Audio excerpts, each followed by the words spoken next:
ஆங்கிலேயர் ஆட்சிக்கு எதிராக தமிழ்நாட்டில் உரிமை முழக்கத்தை எழுப்பியவர்களில் ஒருவரான வீரபாண்டிய கட்டபொம்மனின் 226வது நினைவு தினம் இன்று அனுசரிக்கப்படுகிறது. சென்னை காந்தி மண்டபத்தில் உள்ள அவரது முழு உருவச் சிலைக்கு முதலமைச்சர் மு.க.ஸ்டாலின் மலர் தூவி மரியாதை செலுத்தினார். இந்த நிகழ்ச்சியில் துணை முதலமைச்சர் உதயநிதி ஸ்டாலின், அமைச்சர்கள் சாமிநாதன், சேகர் பாபு, எம்பிக்கள், எம்எல்ஏக்கள், மேயர் பிரியா உள்ளிட்ட பலர் பங்கேற்றனர்.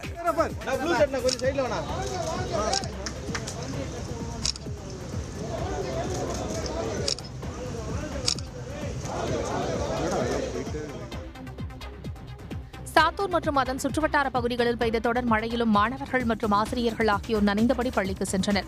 வெம்பக்கோட்டை, 7000 பண்ணை, தாயில்பட்டி, படந்தால், இருக்கன்குடி ஆகிய பகுதிகளில் நேற்று இரவு முதல் அதிகாலை வரை கனமழை பெய்தது. இதனால் சாலையில் தாழ்வான பகுதிகளில் தண்ணீர் தேங்கியதால் அலுவலகம் செல்வோர் மற்றும் பொதுமக்களின் இயல்பு வாழ்க்கை பாதிக்கப்பட்டது.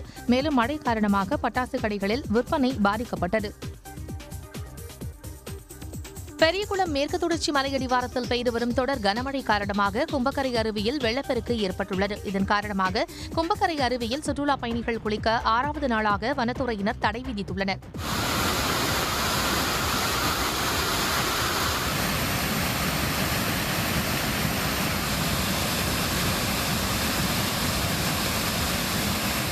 கனமழையால் கும்பக்கரை அருவிக்கு வரும் நீர்வரத்து குறைந்து சீராகும் வரை தடை தொடரும் என வனத்துறையினர் அறிவித்துள்ளனர்.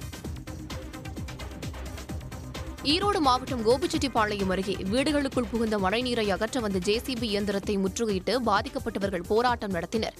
தாழைக்கொம்புப்புத்தூரில் பெய்த மழையால் வீடுகளுக்குள் மழைநீர் புகுந்தது. இதனை தற்காலிகமாக மின் மோட்டார் மூலம் அகற்ற எதிர்ப்பு தெரிவித்தும் நிரந்தர தீர்வுக்கான நடவடிக்கை எடுக்க வேண்டும் என்றும் அவர்கள் வலியுறுத்தினர். எங்கள் ஊர் டிச்சு மழை வந்து தண்ணி மூடிக்குது.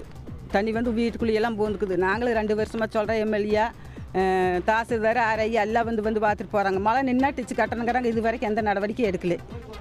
எங்களுக்கு டிச்சு தேவை. நாங்கள் மின் மோட்டர் போட மாட்டோம்.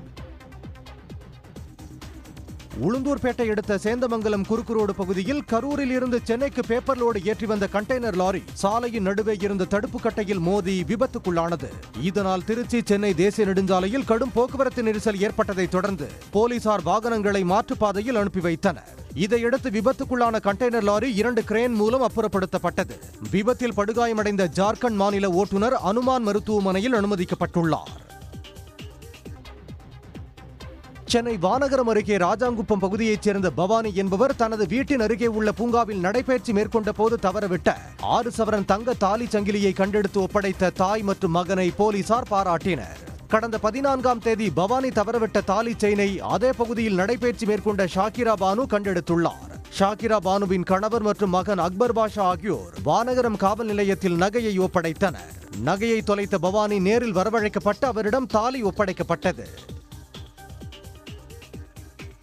உதகையில் லஞ்ச ஒழிப்பு துறையினர் நடத்திய சோதனையில் வனத்துறை அதிகாரியிடம் இருந்து கணக்கில் வராத 5 லட்சம் ரூபாயை பறிமுதல் செய்து விசாரித்து வருகின்றனர். தீபாவளியை முன்னிட்டு உதகை தெற்கு வனச்சரகர் கிருஷ்ணகுமாரிடம் மர வியாபாரிகள் மற்றும் சொகுசு விடுதி நடத்துபவர்கள் லஞ்சம் கொடுப்பதாக லஞ்ச ஒழிப்பு துறையினருக்கு ரகசிய தகவல் கிடைத்தது. இதையடுத்து மேற்கொண்ட சோதனையில் வனச்சரகர் கிருஷ்ணகுமாரிடம் இருந்து கணக்கில் வராத 5,20,800 ரூபாயும் வனவர் கோபாலகிருஷ்ணனிடம் 17,600 ரூபாயும் பறிமுதல் செய்யப்பட்டுள்ளது. சென்னை திருவொற்றியூரில் கேசவன் பூங்காவை கண்டுபிடித்து தரக்கோரி தொண்டர் இயக்கத்தினர் டார்ச் லைட் அடித்து நூதன போராட்டத்தில் ஈடுபட்டனர். எல்லையம்மன் கோவில் அருகே மாநகராட்சிக்கு சொந்தமான இடத்தில் கேசவன் பூங்கா இருந்துள்ளது. இந்த பூங்காவில் துப்புரவு பணியாளர்கள் வருகை பதிவு செய்யும் அலுவலகம் செயல்பட்டு வந்தன. தற்போது அந்த இடத்தில் தனியார் மருத்துவமனை அமைக்கப்பட்டுள்ளதால் அதனை அகற்றி பூங்காவாக மாற்றித்தர வேண்டும் என்று அவர்கள் கோரிக்கை விடுத்துள்ளனர். அந்த இடத்துடைய பட்டாவை கேன்சல் பண்ணி அந்த இடத்துல அதே இடத்துல மீண்டும் கேசவன் பூங்காவை அங்கே நிறுவ வேண்டும். உடனுக்குடன் செய்திகளை தெரிந்து கொள்ள சன் நியூஸ் பெல் ஐகானை கிளிக் பண்ணுங்க.